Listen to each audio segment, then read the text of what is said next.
Hey guys, this is my 76 Bronco. I thought I'd do a follow-up video with the new exhaust. Last time I had a dual exhaust with glass packs. Now I built a custom 2-in-1, 2.5 inch into 2-inch muffler, or 2.5 inch mufflers, 3-inch out, dumping right after the axle. So I'll do a quick walk around and show you that. You can see underneath, going from the headers and then back into a Magnaflow. And then I'll show you where it dumps out in the back.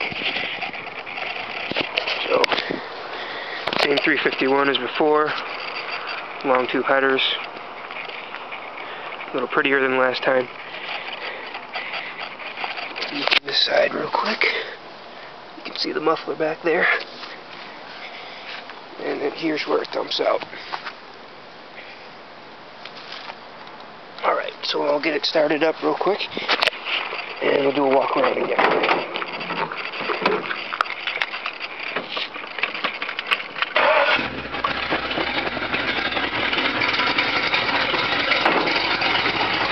So it's a lot quieter than before.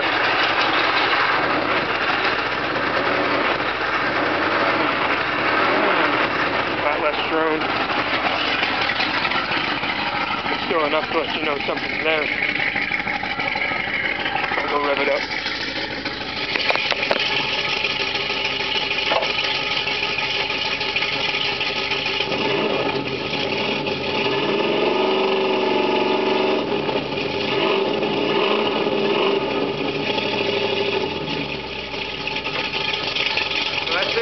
Sounds much better in my opinion. Let me know